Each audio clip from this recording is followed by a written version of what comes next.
Hey everyone, welcome down to the podcast. Just want to say a big shout out to the sponsors of this episode, NordVPN. So don't click away, we have an offer for you. If you head over to the website nordvpn.com/roughcut, you can get a 24-month plan with 4 months being free, and you can try with a money back guarantee. We are over here in the States. We've been using NordVPN since we've been over here. It allows us to set our location to anywhere in the world. For us, it's back home, so we can watch all of the shows that we'd like to on our favorite streaming apps logged in to our current accounts. And we can do it safely and not have to worry about any unexpected bills or charges. So if you do want a VPN, you want to give it a go, NordVPN have been fantastic sponsors of the podcast over the past 6 months. So use that link, nordvpn.com/roughcut, to activate your offer. Okay, let's get into the podcast. Sometimes golf is a pain in the butt. You hit your ball in the trees and then you lip out the putt. But if you've got a little time, then come and spend it with us, 'cause now you're listening to the Rough Cut. Hey everyone, welcome down to the Rough Cut Golf Podcast, where you join us in sunny Florida. We're over here in the States. We've been here for a couple of weeks now, doing a hell of a lot of filming. And we have some big announcements to come in this podcast as well. Joined here by Kieran. It's just the two of us over on this trip.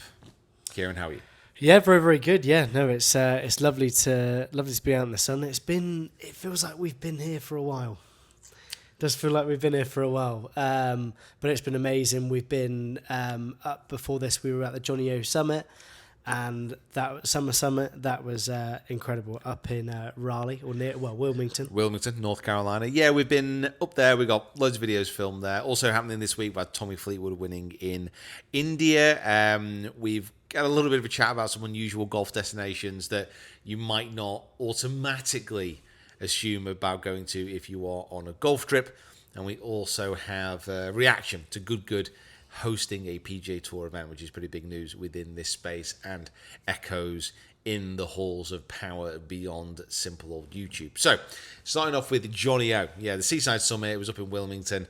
It was myself, it was Andre, it was Danny Moore, it was basically creators under the Johnny O umbrella, and it was a fantastic few days. We met, firstly, and filmed with Scott Stallings, who we hadn't met before. He's been out injured for it's about 15 months now. He's a 3-time PGA Tour winner. And we did a very similar video with him that we did with Padraig Harrington, which was last year? Last year. Yeah. Started last year. March. So it was March last year. Yeah, March last year, yeah. Wow. Yeah. Seems to have been a lot happened in that time period. And I know a lot of you guys loved that video. Obviously, Padraig, great guest to have on. A wealth of experience and knowledge. And that's what we tried to get from Scott as well. So we played him in the match, but we also got loads of information, loads of insights from him about his time on tour, about what it takes to be one of the very best players in the world, certainly helping me with my game, but also passing on information to you guys as well. And just like an all-round, just lovely, really nice chat. Lovely chat. Yeah. It was a real sort of full circle moment for myself when 2013 I went to Muirfield, and I've got one of his balls. So it was a golf balls, and it was a really full circle moment for me. What other ball? I don't know. I just would you have got from? I don't know. I don't know. Why did you feel the need to clarify that you got his golf ball? I don't know. I don't know. I just felt like I needed. What other balls do you go around collecting? What a really weird thing to say. Well, I just. Oh my God, are we going to get like a call from the police in 6 months? No. The testicular terror, which is Kieran Mulhall. No. I thought you'd got over that. I thought this was a phase. I'm over the hump. Yeah. No. It was great. Yeah, really, really good, and it was really, really interesting to hear about his kind of. Because obviously he had an injury, like you say, for 15 months, and it was just really interesting to kind of get an insight into, someone that top athlete, top golfer that has, experienced an injury and kind of what that does to him sort of mentally, but then also how he's kind of getting back into it as well. So it was a really lovely chap, and a great match as well. So yeah. And you did mention about getting his ball at the Open until like literally the last minute. Yeah, because we were. It was no. We're all sat around. We were watching the TV. We were watching football. Having a nice chat. That's We'd when I been out on a realised. boat. We'd had a nice bit of food. We're all sat there. We're just chatting. We're just having a normal conversation. And then Scott leaves to go to bed. And as soon as he leaves, Kieran's like, "I got a ball off him at the Open when I was 12 years old." I couldn't quite bring myself to say it to him then, but I did pluck up the courage and did say it to him after, like when we were filming. Yeah. Didn't like the fact I wasn't wearing a belt. We can get over that. It wasn't that you weren't wearing a belt. It's that you were not wearing a belt And tucked in. And tucked in. Yeah. I've just always done that. I've just always tucked in and not worn a belt and tucked in. That's just what I don't really like belts. So that's the first someone's actually like. But that's what I mean. Like commented. if you tuck your shirt in, then a belt completes that look. Yeah, If you're not wearing a belt and you have your shirt untucked, that's perfectly acceptable as well. Yeah. It's just an odd combo. Yeah, it's an odd combo. Wardrobe is not my and style is not my forte. So, but I just I just feel comfortable in it. Okay. But, Well, as long as you feel comfortable, making other people uncomfortable apparently is not an issue. yeah, Because Scott was very disturbed. Scott was like, yeah. We filmed a video with him. We also filmed a video at Eagle Point, where the summit was being held, which is an amazing golf course, held at Wells Fargo in 2017. Yeah. And it was a really tough golf course. We also filmed a separate course vlog there because the greens were just lightning quick. Like even Scott, who we were playing with, like commented that they were literally faster than Augusta. So we did a video there trying to break 80, and it was an interesting round. Let's put it that way. There was some great golf. There was also some disturbing golf, I would say, which is probably not the best mental preparation for another announcement that we're going to get to in a minute. But after that, we came over to Florida and we played at the Blue Monster. So Doral, the PGA Tour is going to be back at Doral, and I think it's probably going to be part of the Florida Swing next year. Yeah. I don't know the actual name of the event, and we didn't actually know it was back on the schedule until relatively recently. So we thought we'd go down there and we'd play it. If you don't know about the Blue Monster, it's quite literally one of the hardest courses in the world. It's about 8,000 yards off the back tees, and it is one of the toughest tests I think we've ever faced. It's water's just everywhere. There's bunkers everywhere. It's long. It's long. It's kind of like we said this kind of like when we came off. I don't know if I particularly enjoyed it. It was just a real hard test. Yeah. I think if I do go back and play it again, there's no way I'm going to be playing off the backs because that was just, yeah, I'm tired just kind of thinking about how hard it was. So that video is going to be coming soon. Then we also play with Busted Jack. Yeah. A couple of lads over here in the States. If you're not familiar, make sure you go check out their channel. And they're both scratch golfers. So we did a 2v1, trying to take them on, trying to sharpen my game even further. And then we're also filming with a few more guests over the next couple of days, if we can find courses to film at. Trying to secure a venue over here is so hard. Which is kind of crazy, isn't it? Because like there is literally over America, but then also just in where we are now in Florida, like the amount of courses is just unbelievable. Like unbelievable the amount of courses. Like you literally drive, 10 minutes down the road, you'll pass like 3-4 courses, but some of them are private and, kind of don't really feel like they need like any sort of advertisement or anything like that. Or they're mega money to join. They've got full memberships. They don't need or particularly want kind of YouTubers there. Yeah. Which again is fine. Yeah. But it's to actually try and find a venue. Yeah, it's been a bit of a head scratcher. I think I might just have to join a club over here. Yeah, it's I was thinking about it a couple of times. Where is there a point where you could get where you could courses might offer like 1 month free each time. So can you get like 12 months of like free membership, going along? Do you know what I mean? No. I was just I thinking don't really that. think they offer twilight deals around here either. And the courses we want to go to, they're not on Now Golf or Golf Yeah. Now or whatever as well. I don't think it's that type of area. No, not Jupiter's not a place to go seeking a bargain, it seems. yeah. If the docks and the harbours are anything to go by. Not offering a pay for 12, but you're a 15-month member sort of thing. No, right, okay. No, I don't think they're desperate for members. Right. But I'm sure we'll find somewhere.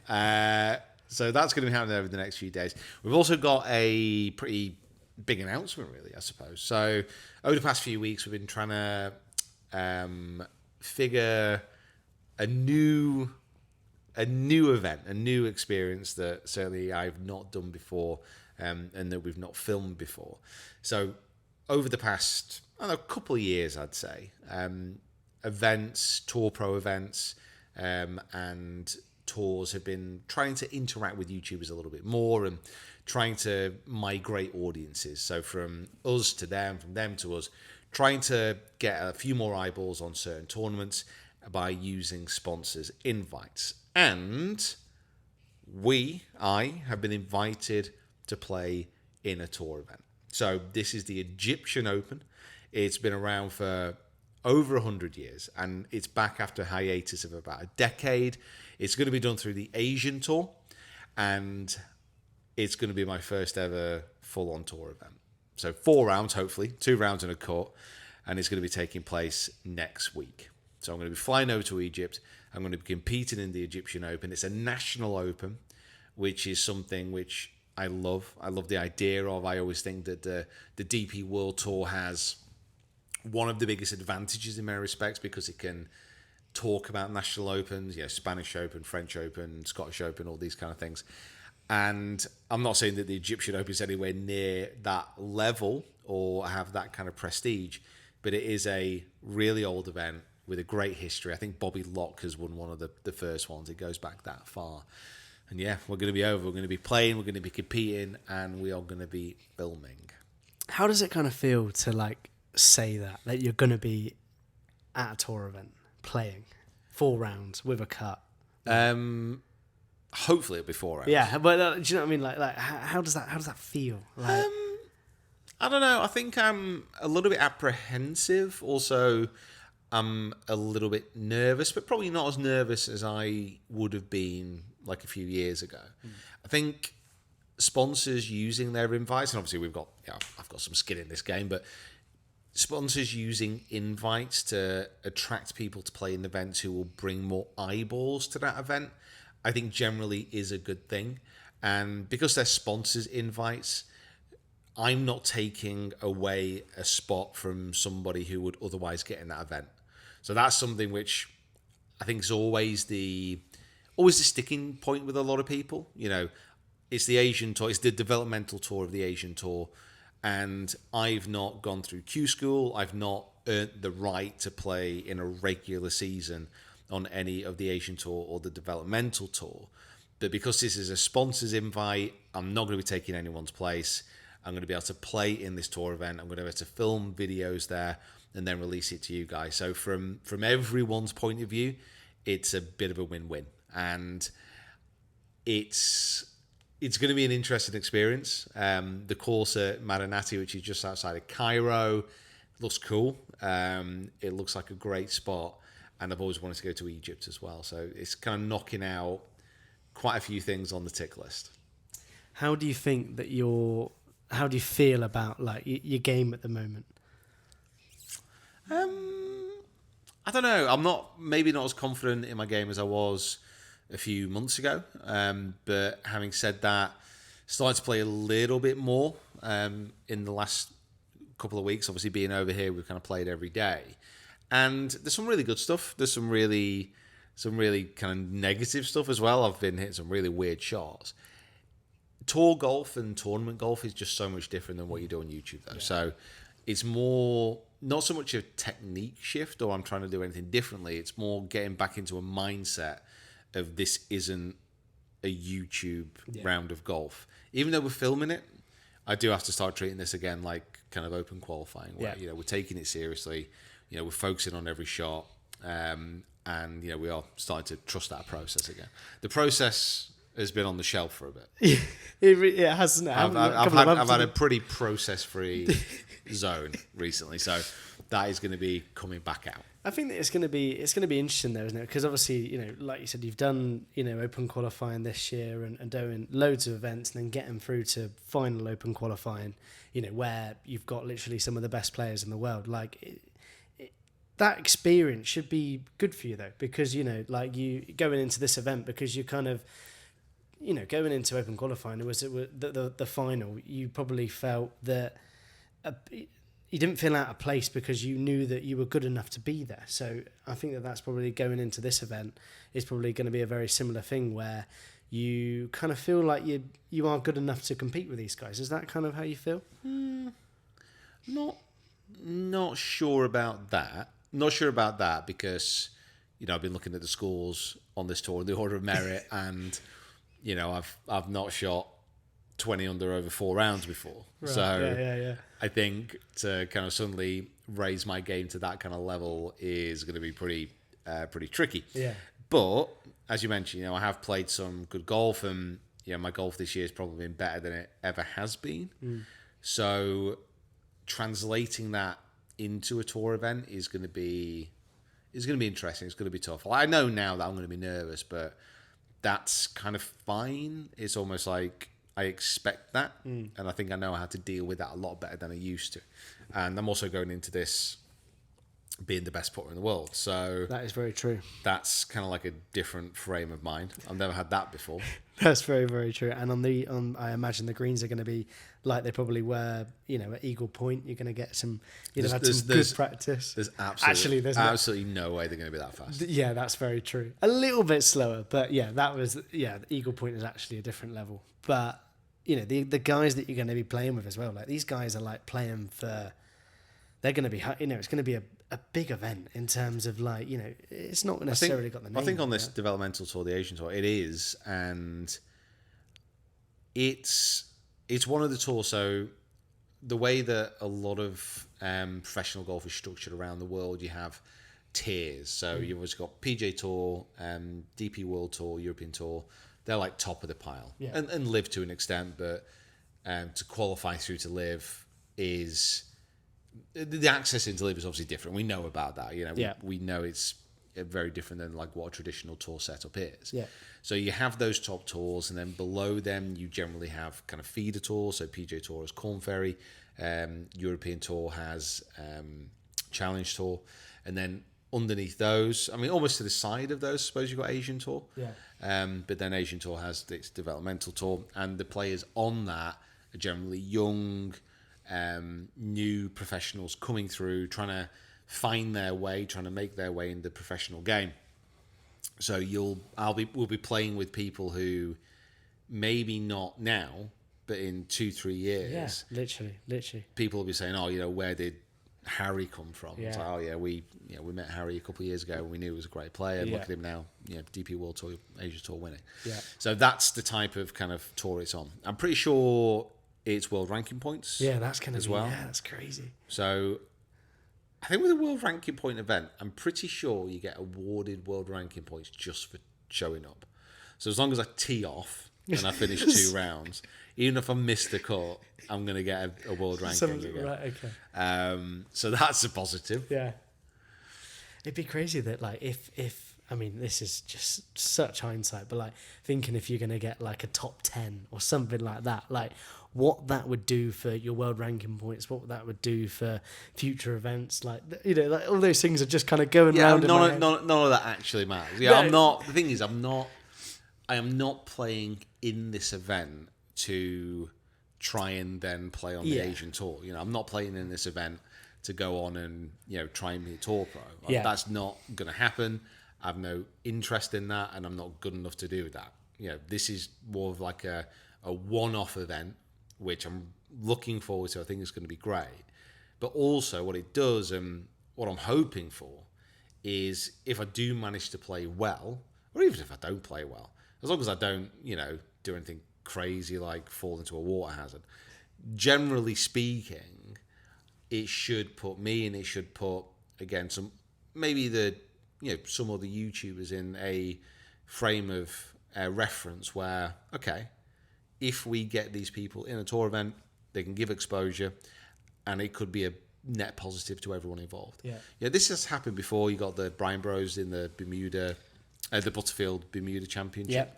But I think it's potentially slightly different because both George and Wes are actually very, very good golfers. I've played on different tours around the world. Obviously, Wes has won on the PGA Tour. So this is, I think, slightly different than that. And obviously, this is a lower level of tour than that. So I don't know. I don't really know what it's all going to involve. We're kind of finding out a little bit on the fly, but that's kind of the thing as well, isn't it? That and obviously we're going to be making videos about this, but like of the week, but that kind of behind the scenes of just everything from the whole travel aspect, the whole just everything that a tour pro would do week to week that you probably don't see. It was quite an eye-opening experience after we did final qualifying on the Monday. From Dundonald, we then the next day went to Germany, and it was a real eye-opening experience. There was how many tour pros on that plane? Maybe like 7, 8, and it was just kind of like a really, like, you see that side of it that you probably don't even think about. You think that they're just going to turn up in a private jet and all this sort of stuff. Like, it's the grind that happens is really, really interesting, and that side of it I love. It's cool. Well, yeah, the vast majority. The thing is, like, the vast majority of tour pros are not Rory. Yeah. They're not Scotty. They're not these elite level players who seemingly win all the time and are seemingly at the top of the leaderboards on the best tours all the time. Most tour pros go through an entire season, maybe with only 1 or 2 top 10s. Yeah. Their main kind of target really is to maintain their tour card for the next year. That's what a lot of tour pros do. There's only a handful of events. There's only a certain number of events every year, and they can't share out the wins. But if you're a consistent player, you can still earn a really good living. But on the lower level tours, generally, as long as you can maintain your card, as long as you can maintain your card, graduate, and not lose money, then that's a great year. It's a great year, exactly. Because the travel expenses do get a lot. Yeah. I don't really know. Obviously, we're kind of going over there. We're filming content. We are. A rabbit. A rabbit. We're going over there for work, and we're going over there for a different reason. Yeah. But what it would cost, your average young guy to travel from wherever the last Asian tour event was to here, to all of that kind of travel expense, and you're doing that week to week without a guarantee. Maybe even like a top 10 might just about pay your expenses, break even sort of thing. The whole point of it is so you graduate, you move up the tours, you get the experience. And golf, certainly on the lower tour level, can be brutal at times. And it certainly makes and breaks a lot of very, very good golfers. Because it's not always, and I've said this a lot, it's not always the most talented golfers who will make it onto the biggest tours. A lot of it is talent, a lot of it is hard work, but a lot of it is being able to adapt to a lifestyle which isn't for everybody. There's a lot of really good players I know that simply don't want to and have dropped off the tours because of that lifestyle. It takes a very strong mind, a very different person in many respects to be able to make it on tour.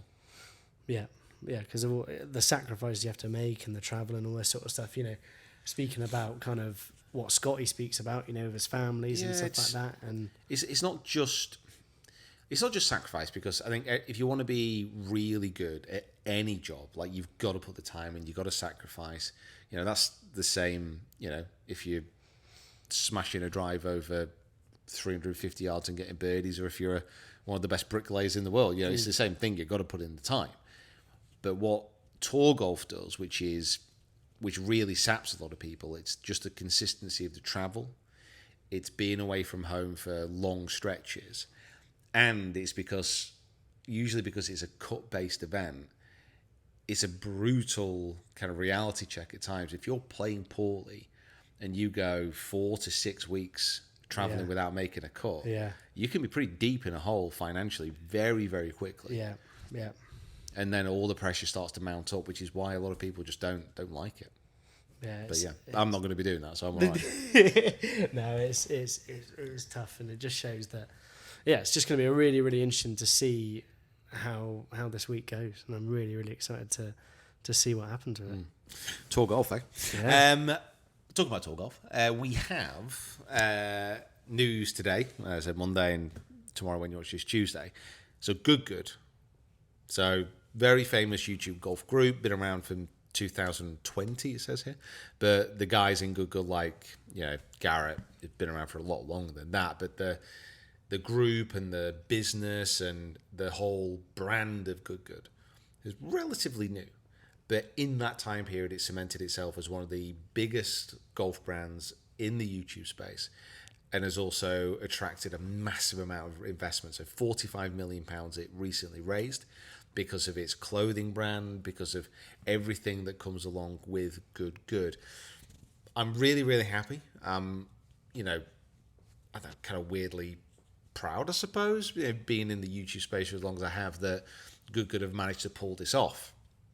And it's going to be interesting to see how this works. So, to put you in the mindset, if you've not seen this news, so PGA Tour and Good have announced a new PGA Tour tournament, the Good Championship, set to debut in 2026 FedEx Cup Fall at Omni Barton Creek Resort in Texas. Now, it's taking place 9th to the 15th of November 2026. It's going to be broadcast across TV. And the Good Championship will feature a field size of 120 players with 500 FedEx Cup points awarded to the winner. So it's a fall series, full-on PGA Tour event, which is going to be sponsored and hosted by Good. It's in the fall series. The fall series is a bit of a... I'm pretty sure I'm getting this right. The fall series is as part of the PGA Tour schedule, the full season. But it's also where some of the tour pros who might not have full status can play. They can secure their cards going into the next series. And I don't think this event is going to be studded with people like McIlroy and Scotty, even though it is Texas, so maybe he might turn up. Yeah. But this is for the players who are new, up and coming on tour, looking to progress, looking to get more FedEx Cup points, maybe really good players who have like fallen down the rankings a little bit, Spieth, for example. Yeah. These kind of players might be involved in this event. As far as Good are concerned and what this means for them, I don't know. It's an interesting one because you can see and you can understand from the PGA Tour's point of view. And if you're watching this, then great. If you're listening to this, you can try and imagine. In my left hand here, I've got the PGA Tour, massive sphere of influence. And over here we have YouTube golf, which from a numbers point of view, if you're looking at just a viewership perspective, the YouTube golf bubble is bigger than the PGA Tour bubble as far as like viewership is concerned, which is wild. But we know that. We know the data. We know from week to week, unless it's a major event, a major championship, the players, I think, as well. Yeah.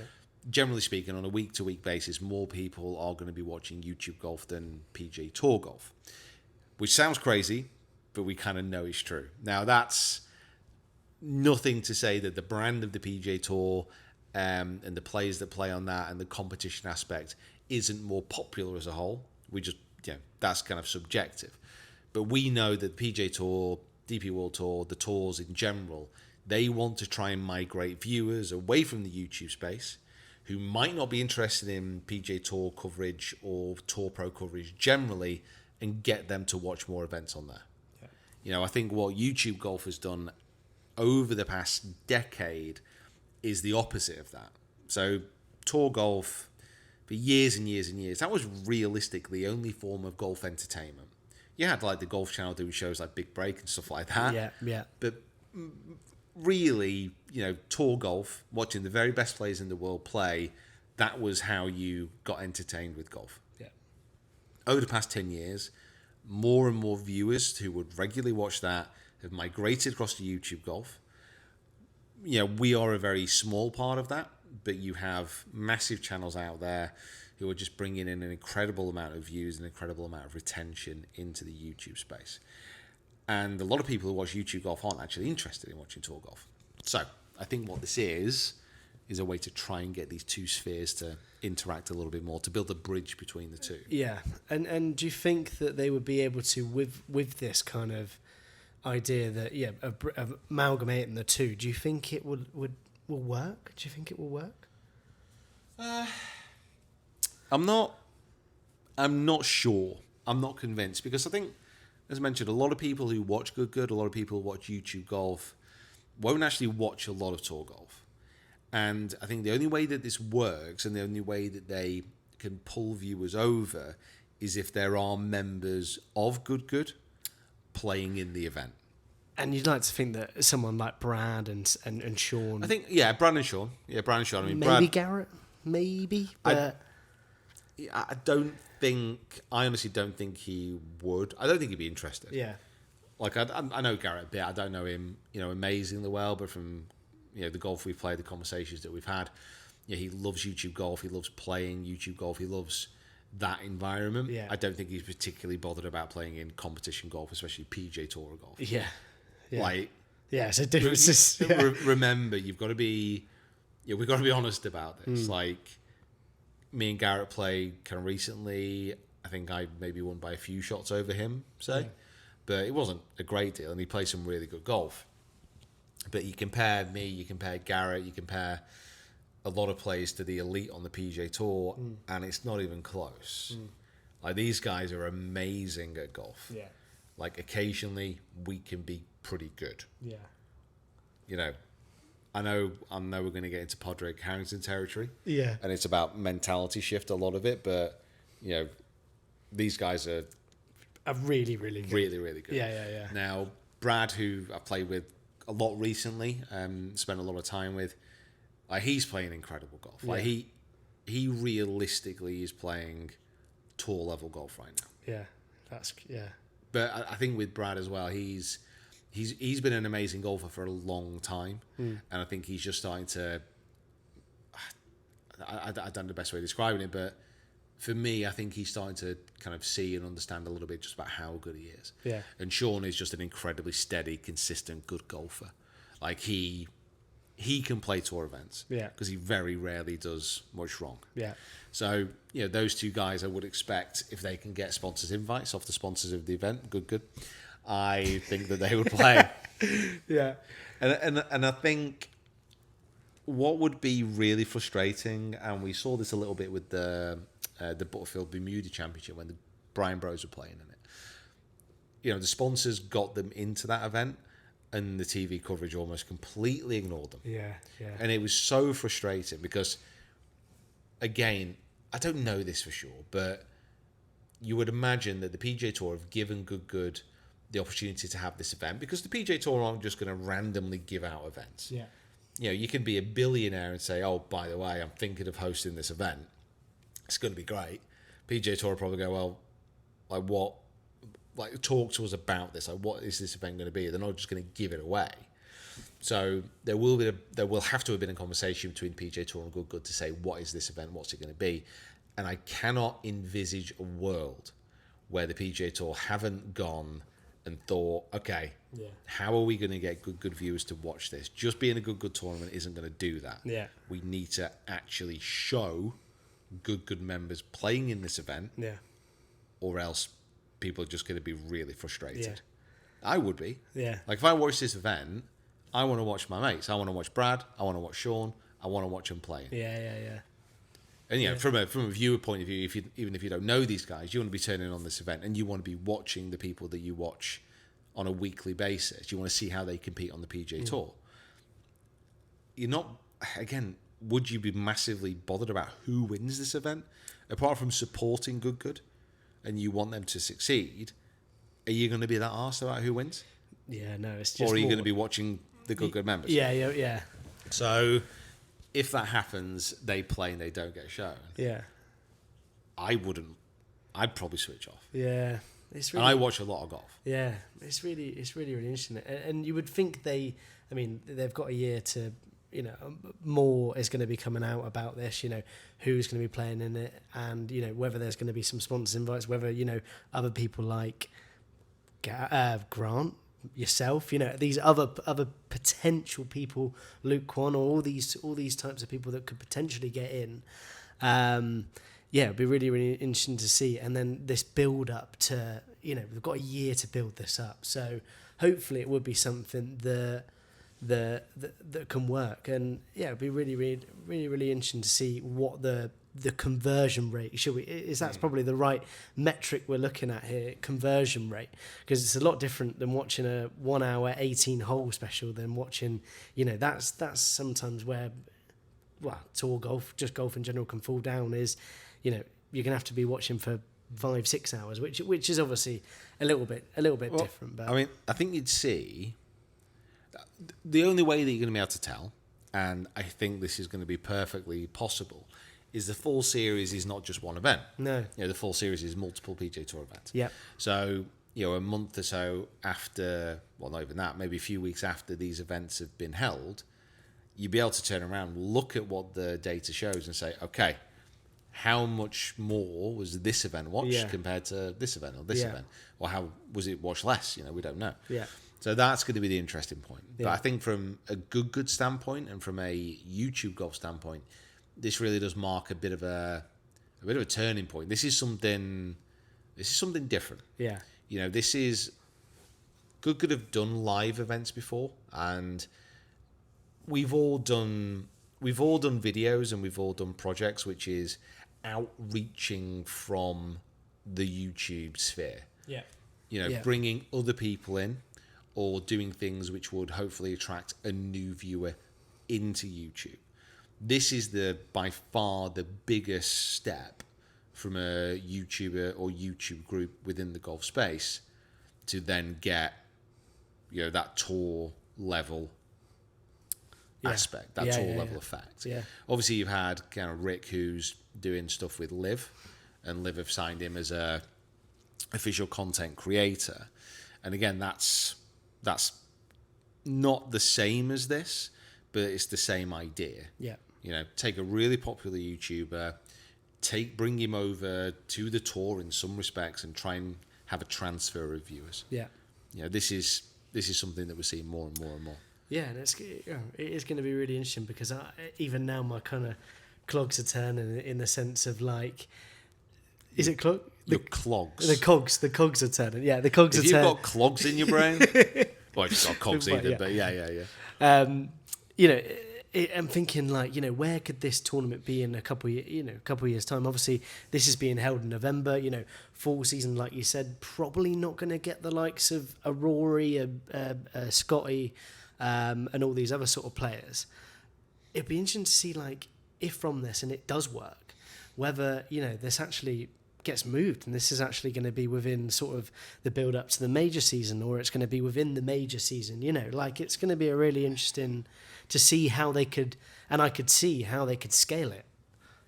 Yeah, maybe, but ultimately with something like this, it is about money. Yeah, the reason they're in the full series is because the amount of money, sponsorship wise, and how much good are putting into this is probably at a level where they're not going to be able to go into the full series. Bear in mind that if they went into a full series event, so not the full series or whatever, if they went straight into the middle of the, I don't know, Florida swing, the Florida sort of swing. You got the Arnold Palmer presented by MasterCard. Yeah. You got the Cognizant, which I don't know anything about Cognizant, but I imagine they're a pretty big company. Yes. You got the Valspar, which sell paint. Yeah. And then you go throughout the entire series. You got Wells Fargo, you've got BMW, you've got massive companies, multi-international conglomerates that are sponsoring these events. So whether Good could compete with that at this moment, probably not. but then they have one of the fastest growing brands in golf. We're not just talking about videos here, we're talking about clothing. Yeah. This is where the money is going to be generated from for this event. Yeah, definitely. And like you said here as well, they did get that kind of injection of 45 million for the fundraiser. Like that has kind of definitely sped up the kind of being able to, they've been, like you said, they've been doing live events, but to now go to this stage where they, now hosting a PGA Tour event is, sponsoring a PGA Tour event is pretty crazy. And it's also crazy, like, I was looking at a couple of comments about this, and sort of, you hear the changes of, like, it's gone from a Honda Classic to a Cognizant, all these sorts of, like, title sponsors. You hear about the changes, but this is like news. This is big news, and it just shows the kind of impact and market share that Good have kind of, got themselves into. I mean, it's also big news.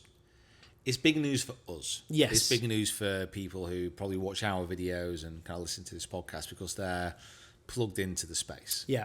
It from that aspect is big. Yeah. And I think that's the point. Yeah. I'm sure if, I don't know, pick out a company, anything. Well, BMW. BMW, but like from a perspective of size wise, if Subway, Right, which is obviously a massive company, Yeah. if Subway sponsored a tour event, Yeah. that's probably big news for people who love Subway. Yeah. Yeah. It's not really going to have a massive impact on anybody else. No. Is it? Yeah. No. I get what you mean. But it's just crazy, and that's the thing. Is it a good move? Is it a good move for YouTube Golf? Is this a good move for? I think it won't. I don't think it will massively affect YouTube Golf. Like YouTube Golf does not rely on the YouTube Golf scene is kind of its own thing now. It doesn't rely on the credibility of the PGA Tour. Yeah. It doesn't rely on other major golfing entities injecting viewership into YouTube. Yeah. Like we already know from the data that YouTube has the viewership that the tours want. Yeah. So I don't think it's going to necessarily bring in a massive new audience to Good. I think it'll do some good as far as like exposure. Yeah. But I think it's going to be more of the opposite. I think the PGA Tour are going to benefit hugely from this. And then potentially rising ships, rising tides, kind of thing. So yeah, it's going to be interesting, but we've got a whole year to think about it. But yeah, let us know what you think.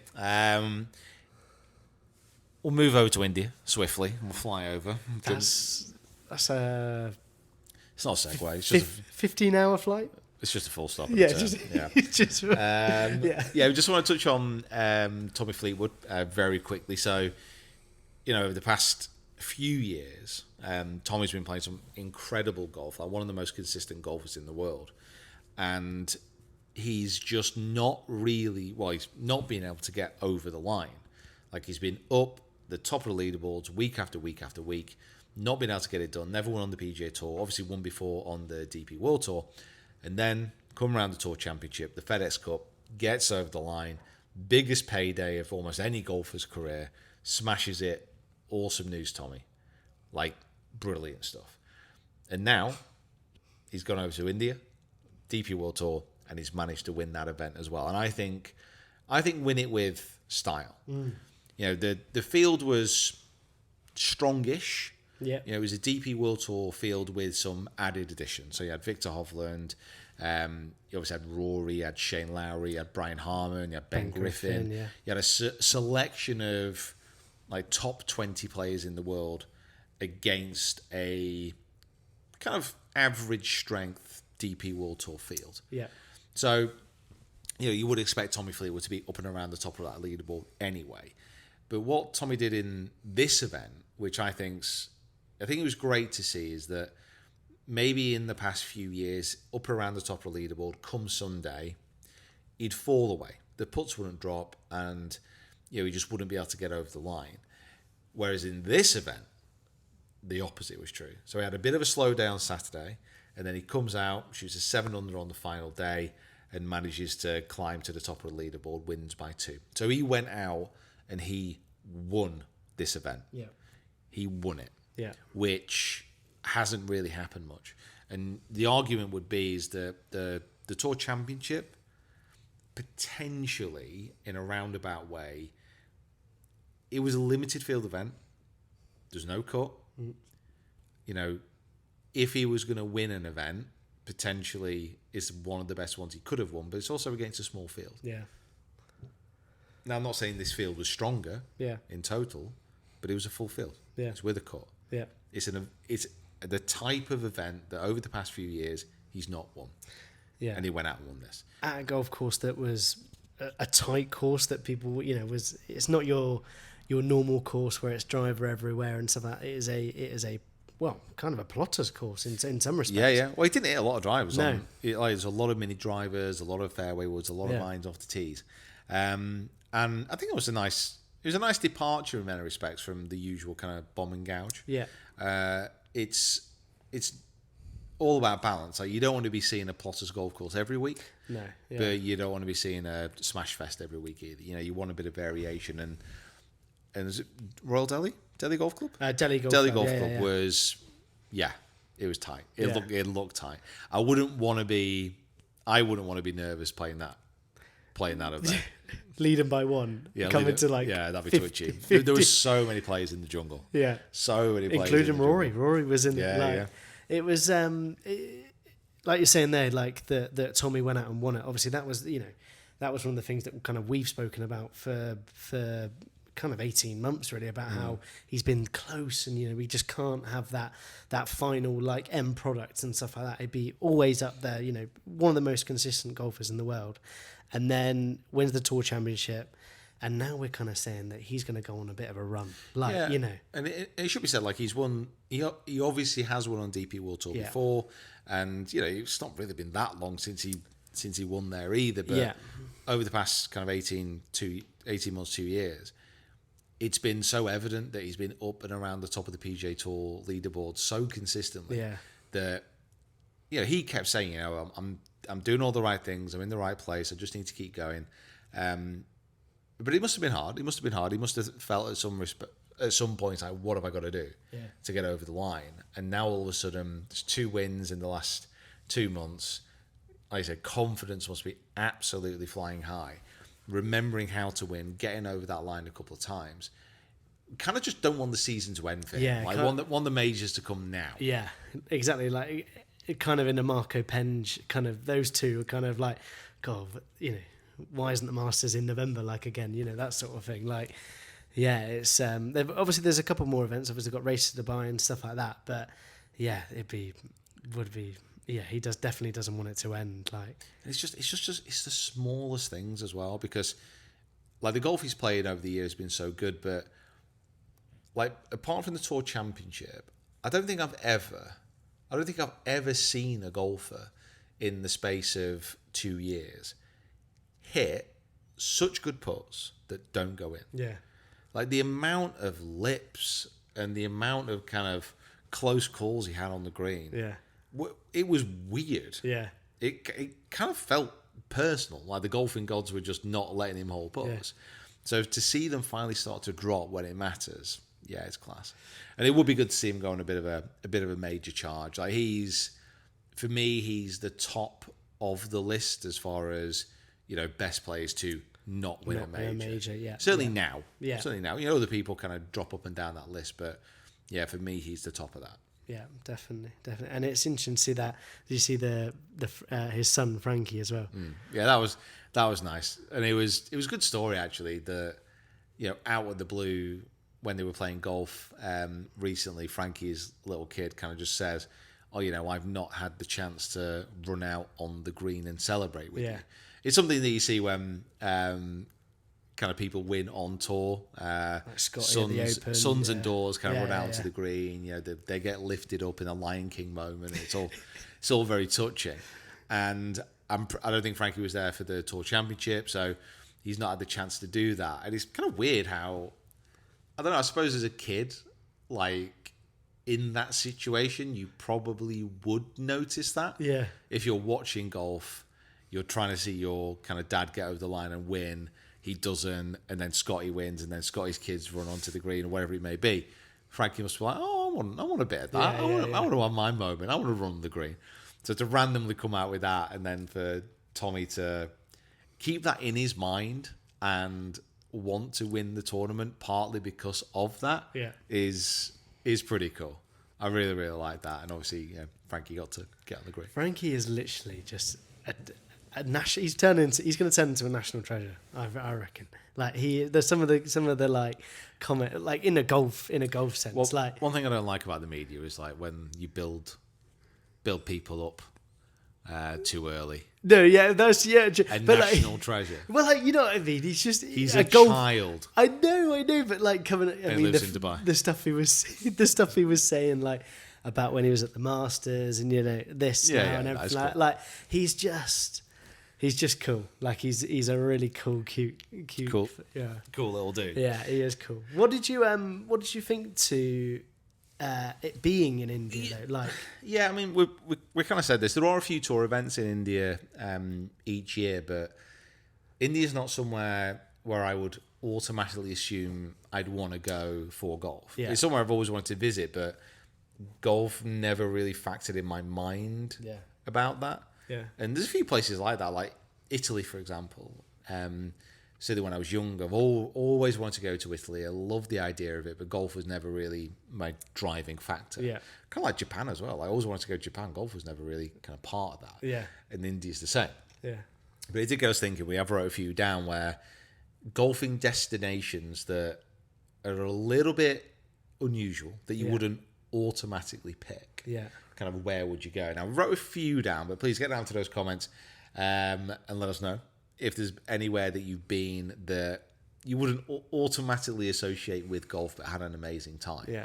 Now, the rules for this, you can't like just pick one random golf course. yeah. Like I remember watching Eric with Scratch and Adventures in Golf when they went to the Himalayan golf course in Nepal, which was in this like weird little kind of rift valley. Right. And it looks incredible, but I might be right in saying that's the only golf course in Nepal. Right. So you're not going to go there for a golf trip. Yeah. You might go there to play that, Yes. but you're not going to go there and rattle off a load of courses and have a great time in that country. Yeah. So that's the only rule. Yeah. I think for me, obviously you've got a few written down here, so I'm not going to say these, but for me it would be like I've always wanted to go to Scandinavia. So, talking Norway, Sweden, Finland, Denmark, but like when it comes to mind, obviously like Denmark and Finland have produced some great players, but Norway, I know obviously you went to Lofoten last year. But yeah, Norway or Sweden. Sweden probably just because it's got a couple of better courses probably. Yeah, I think Sweden in total probably has more top-notch courses. Yes, yeah. From what I understand. Yeah. I've only played in Norway, but I don't think they have the same multitude of courses. I know a few people in Denmark who work in Denmark as greenkeepers, and the courses over there are good. Yeah. But I think Sweden is, out of those countries, probably has the most. Yeah. And also Sweden, I have a little bit of a soft spot because as far as like we can see where viewership comes in from all over the world, and I think Sweden is our top non-English speaking country. Yeah. So I've always had a soft spot for Sweden. Shout out Sweden.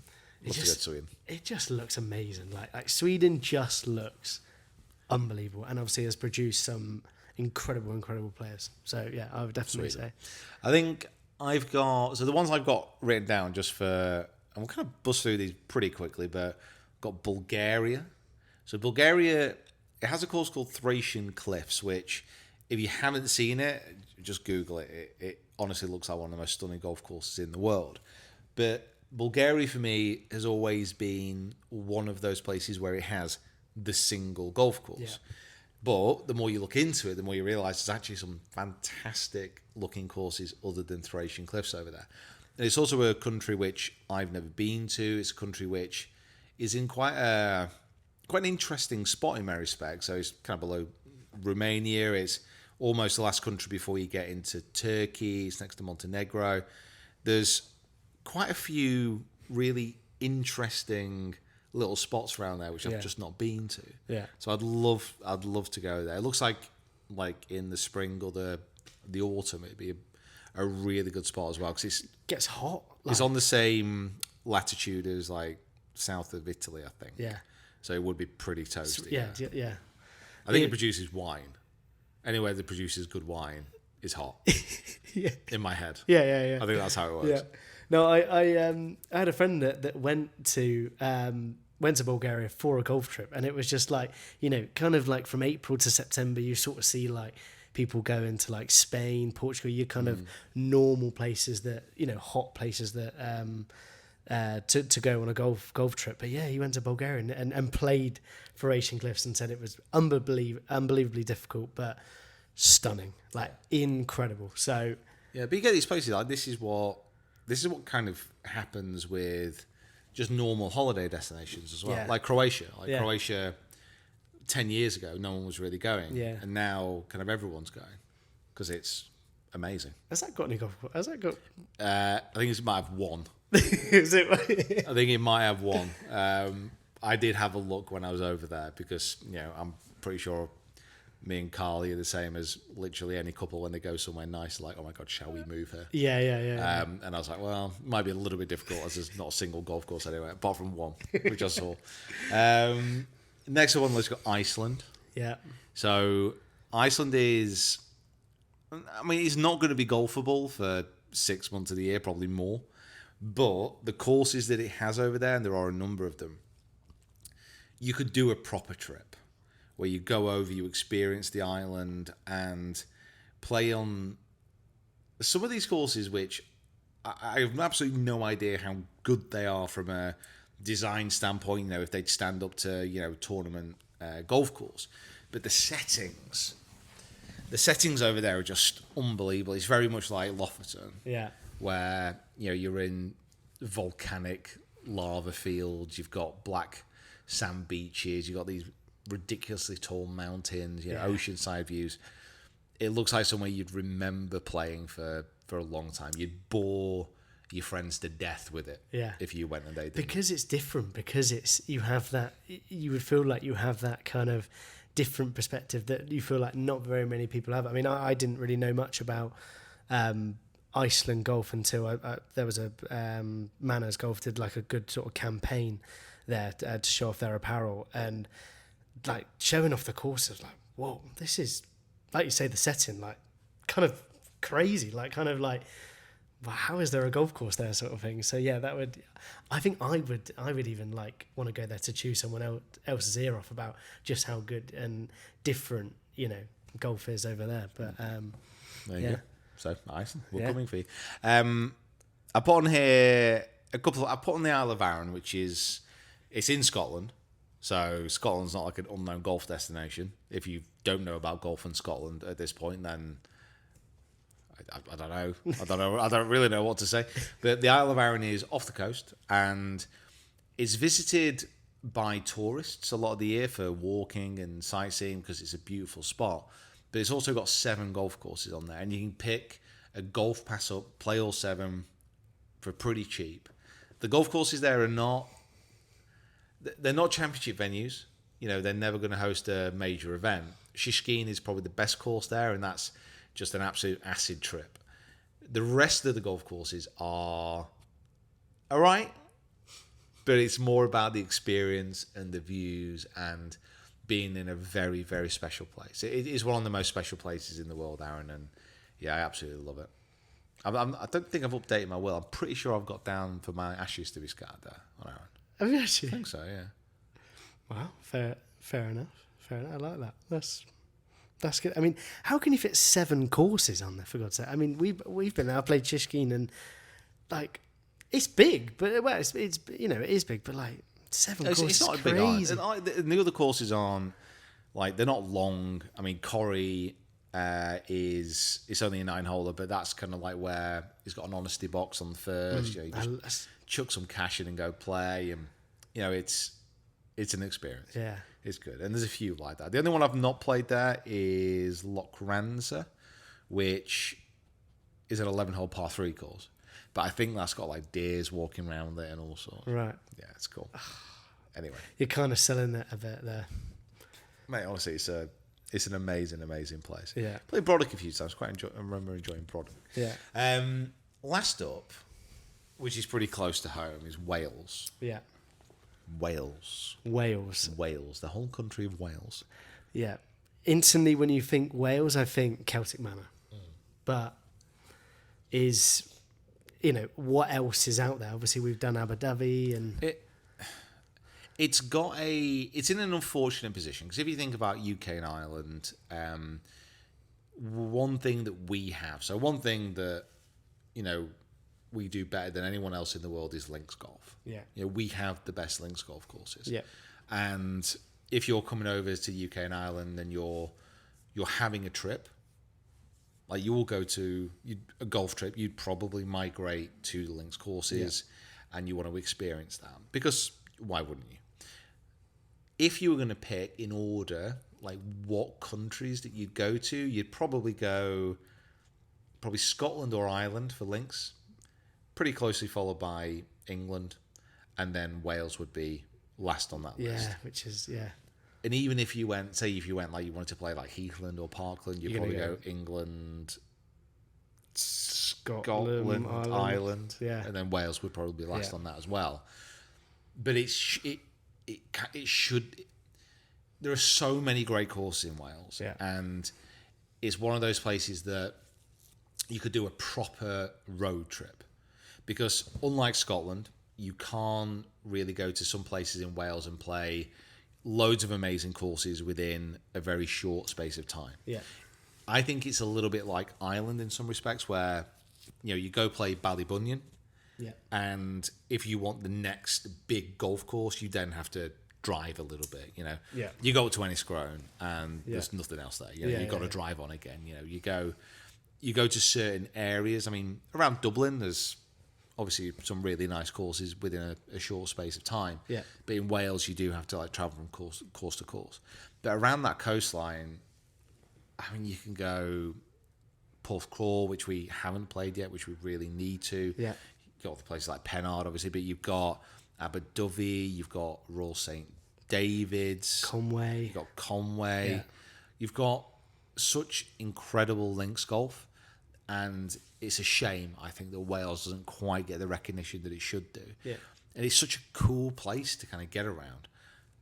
I don't think anyone in Wales is going to be, angry when I say that transport links in Wales at times aren't the easiest to get around. If you find some sheep crossing one of those roads, you could be stuck for hours. But the reason for that mostly is because certainly when you start to go around the coast and you start to get to all the tourist destinations, there's mountains, there's hills, lakes and rivers. The natural landscape of Wales is absolutely stunning, and you have to travel through these places to get to your destination, and that's not going to be a very quick process, but it does allow you to stop and experience the sites. Yeah. So Wales definitely. It's certainly something we need to do, because there's courses there that I've not played. Yeah. Which look amazing, and something like little hidden gems like Bull Bay in Anglesey. Yeah. It's so cool. Yeah. Such a random little spot. I had such a good time there. Yeah, no, it is good. I mean, like Abu Dhabi, I've not been to many courses, but Abu Dhabi was one. Like, we've done the head pro there. We went there last year, and sort of this time last year to film as well, and it's just an incredible place. And they said that, like you said, there's a few up the coast, down the coast that are like this as well, and it's just amazing, unbelievable. Yeah, what's it called? Literally the Welsh coast, the one they always show off, the one on the peninsula. I've played there, I've filmed there, had an amazing time. God, of course it slipped my mind. The one that has the pub that you were saying. Yeah. With the tea clock in. Oh, what's it called? It'll come to me. It will come to you. It'll come to me. Yeah, I mean that course though is stunning. Oh my god! So we played there, me and Rick. Did you lose your drone or something? Oh no! Well, I need to get the name of the course. I can't believe it slipped my mind. Courses. Is it a Welsh sort of sounding course, or is it like? I can't remember. It's just completely slipped my mind. we'll get back to the. Never played Southern Down before. 7-bit, 10B. 10B never played. Ashburnham's meant to be great. Celtic Manor not played. There's so many great calls here. Bull Bay! There it is. Neffin. God, how could I not remember Neffin? Yeah, played at Neffin. Wow, look at that photo. But I'm going to put a photo up of Neffin, by the way. Yeah. That looks... Oh, I mean, when Wales are advertising golf, that's kind of like the picture they always use. Yeah. And when we played that golf course, it was windy as hell. And a few weeks earlier, like literally a few weeks earlier, I'd read an article in a paper, I can't remember what it was, but it was about the best beach bars in the world. And I was having a look through, and this bar in Wales had won, like, best beach bar in the world. And I was like, that's a bit random. But I was having a look at it because I was like, oh my God, that'd be cool. I could go there. Yeah. You know, that's not too far away. You know, we could go to this beach bar in Wales and had a look at it. It looked really good. It was an amazing bay. You got mountains everywhere. You know, it just looks incredible. Anyway, didn't think anything of it. And then played at Neffin. It was me and Rick when we were playing it. And I took the drone out, did like all this drone footage around this big peninsula which sticks out. And I took it out to the ocean. The wind was blowing out to sea. And I tried to bring it back in, and it just wasn't moving. Like, the wind was so strong. So I was like, oh no, like the battery's running out quick because it's struggling. And I'm like, oh my God, I'm going to lose the drone. So I dropped it down to sea level, pretty much. To the point where I could see like drops of water kind of like flying up as the kind of waves were moving because it was so windy. Yeah. Managed to get it out of the wind a little bit. Like, did a little bit of a skirt around the bottom of the cliffs. Pulled around to the left-hand side of the golf course as I'm kind of looking at it. And get into this bay. And at the end of this bay is this building. And I'm looking at the drone. And I'm like flying towards it to try again and keep out the wind. I'm like, this place really looks familiar. I've never been here before, but this place looks oddly familiar. Like, why is this ringing a bell? Anyway, fly closer and closer and closer, and realize it's a pub. And then all of a sudden, everything just clicks, and it's like, this is the bar. This is the teacock, and this is the bar. So now all of a sudden, like my drone's on like 5%, but I'm like, you know what, I need to. How do you get to this place? Because there's no road. You can't get to it. Which is one of the reasons why it's one of the best bars. So I'm like, how'd you do it? Anyway, get the drone back, ask around the golf club. So, you just walk down here, walk down there, and you got to walk down to it. So it was great because like Rick was driving. So I was like, we need to go to this. We need to go to this pub. Yeah. I demand that we go to this pub. So where's the drone? Have you got the drone back? I got the drone back. Oh, you got the drone back. Yeah. Right, so right. I demand we go. So we went down there, had a few pints, and it was incredible. What a place, Teacock Inn. So yeah, places like that. And that's the thing, like, that's the whole, for me, like, that's kind of like the point of a golf trip. It's to play these amazing courses, it's to have a great time, but it's to see things which are a little bit more off the beaten track. Yeah, definitely. God, so many great courses there. Yeah. So many we've not played as well. Yeah, I know. I'm just, all along that kind of, some in a bit of a mix there, isn't it? Some inland and some. Yeah, I mean, Pennard I've not played. I know Pennard is called the castle. Yeah. Pennard is known as like the links in the sky. You see how it's like above the above the sea level. Yeah. But normally when you get a cliff top golf course, it's not links land. Yeah. So normally a cliff top golf course, it's more clay based. Yeah. But with Pennard, apparently it's a links course. So anyway, talk about Wales. So if you do have any other destinations that you can think of, let us know. It would be good to explore. Right, okay. I think that's us done. Guys, thank you so much for watching. Thank you so much for listening.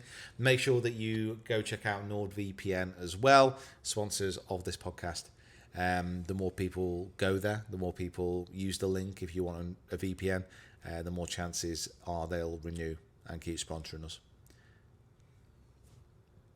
He doesn't know how to end the podcast, so that's a great way to end it. That's a great, right, guys. And you know what? Even if you don't sign up to NordVPN, please keep them in mind for the future and use the link because we'll still get kind of kickbacks on it. Yeah. Appreciate you. See you later.